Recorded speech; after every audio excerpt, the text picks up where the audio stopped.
എല്ലാവർക്കും news first മലയാളത്തിന്റെ പുതിയ വീഡിയോയിലേക്ക് സ്വാഗതം. ക്രിക്കറ്റ് ലോകത്തെ ഏറ്റവും പുതിയ വാർത്തകൾ ആദ്യമേ അറിയാൻ ഈ ചാനൽ മറക്കാതെ സബ്സ്ക്രൈബ് ചെയ്യുക.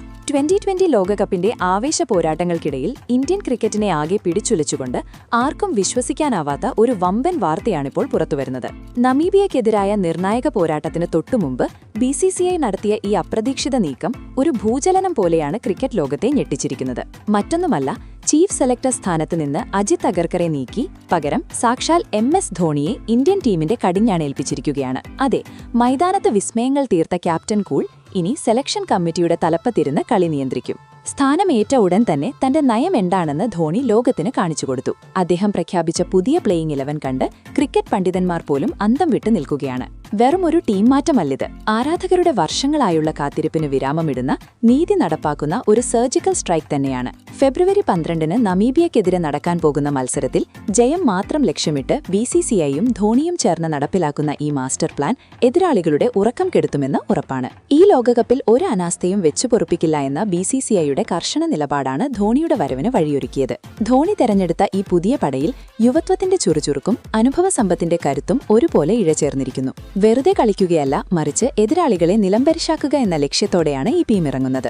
ബാറ്റിംഗ് ഓർഡറിലെ അഴിച്ചുപണികളും ബൌളിംഗ് നിരയിലെ മൂർച്ചകൂട്ടലും ഇതിന് തെളിവാണ്. ഓപ്പണിംഗ് മുതൽ ഫിനിഷിംഗ് വരെ ആരെ പേടിക്കണമെന്ന് എതിരാളികൾക്ക് നിശ്ചയമില്ലാത്ത അവസ്ഥ. ഇന്നിംഗ്സിന്റെ തുടക്കത്തിൽ തന്നെ വെടിക്കെറ്റിന് തിരികൊളുത്താൻ പരമ്പരാഗത രീതികളെല്ലാം പൊളിച്ചെഴുതിക്കൊണ്ട് അഭിഷേക് ശർമ്മയെയും ഇഷാൻ കിഷനെയുമാണ് ധോണി ഓപ്പണർമാരായി നിയോഗിച്ചിരിക്കുന്നത്. പവർ പ്ലേ ഓവറുകളിൽ ബൌളർമാരെ തല്ലി പരുവമാക്കാൻ കെൽപ്പുള്ള അഭിഷേക് ശർമ്മയെന്ന യുവരക്തം പേസിനെയും സ്പിന്നിനെയും ഒരേപോലെ ആക്രമിക്കും. മറുവശത്ത് ഇഷാൻ കിഷൻ എന്ന വിശ്വസ്തൻ അനുഭവസമ്പത്തും സ്ഥിരതയും ടീമിന് നൽകുന്നു. ഈ ഇടംകഴിയൻ സഖ്യം ക്രീസിൽ നിലയുറപ്പിച്ചാൽ പിന്നെ സ്കോർ ബോർഡ് കുതിച്ചുപായും. എന്നാൽ ഏറ്റവും വലിയ സർപ്രൈസും ആവേശവും ഒളിപ്പിച്ചു വെച്ചിരിക്കുന്നത് 3-ാം നമ്പറിലാണ്. അവിടെയാണ് ധോണിയുടെ മാസ്റ്റർ ബ്രെയിൻ പ്രവർത്തിച്ചത്. തിലക് വർമ്മയ്ക്ക് പകരം ആദ്യ മത്സരത്തിൽ അവസരം നിഷേധിക്കപ്പെട്ടിരുന്ന മലയാളികളുടെ സ്വന്തം സഞ്ജു സാംസണെയാണ് ധോണി ടീമിലെ എഞ്ചിനായി തിരഞ്ഞെടുത്തത്. സഞ്ജുവിന്റെ പ്രതിഭ എന്താണെന്ന് മറ്റാരേക്കാളും നന്നായി അറിയാവുന്നത് ധോണിക്കാണ്. പവർ പ്ലേക്ക് ശേഷമുള്ള മധ്യ ഓവറുകളിൽ സ്പിന്നർമാരെ അതിർത്തി കടത്താനുള്ള സഞ്ജുവിന്റെ അനായാസ ശൈലി അഥവാ ലേസി എലഗൻസ് ലോകകപ്പിൽ ഇന്ത്യയുടെ വജ്രായുധമാകും. ക്ലാസും മാസും ഒരേ സമയം പുറത്തെടുക്കാൻ കഴിയുന്ന സഞ്ജു ക്രീസിലെത്തിയാൽ പിന്നെ ബൌളർമാർക്ക് രക്ഷയില്ല. ഒരറ്റത്ത് വിക്കറ്റ് വീണാൽ ഇന്നിംഗ്സ് കെട്ടിപ്പടുക്കാനും മറുവശത്ത് റൺ റേറ്റ് ഉയർത്താനും സഞ്ജുവിനോളം പോന്ന മറ്റൊരു താരമില്ല.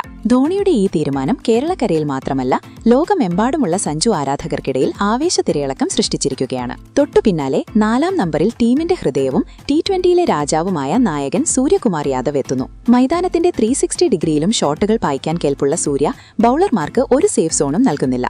സഞ്ജുവും സൂര്യയും ചേർന്നുള്ള കൂട്ടുകെട്ട് സങ്കൽപ്പിക്കാൻ പോലും എതിരാളികൾ ഭയക്കും. മധ്യനിരയുടെ കരുത്തു വർദ്ധിപ്പിക്കാൻ 5-ാം നമ്പറിൽ സാക്ഷാൽ ഹാർദിക് പാണ്ഡ്യയും എത്തുന്നു. ബാറ്റിംഗിലും ബൌളിംഗിലും ഫീൽഡിംഗിലും ഒരുപോലെ തിളങ്ങുന്ന ഈ മാച്ച് വിന്നർ ഡെത്ത് ഓവറുകളിൽ നടത്തുന്ന ഹിറ്റിംഗ് ലോകപ്രശസ്തമാണ്. സ്പിന്നർമാരുടെ അന്ധകനായ ശിവം ദുബെയാണ് മറ്റൊരു വജ്രായുധം. ഫിനിഷിംഗിന്റെ കാര്യത്തിൽ ധോണി വിശ്വസിക്കുന്നത് റിങ്കു സിംഗിനെയാണ്. അവസാന ഓവറുകളിൽ എത്ര വലിയ സ്കോറും ചേസ് ചെയ്യാൻ കെൽപ്പുള്ള റിങ്കു 12 പന്തിൽ 30 റൺസ് വേണമെങ്കിൽ പോലും ഇന്ത്യക്ക് ജയിക്കാമെന്ന പ്രതീക്ഷ നൽകുന്നു.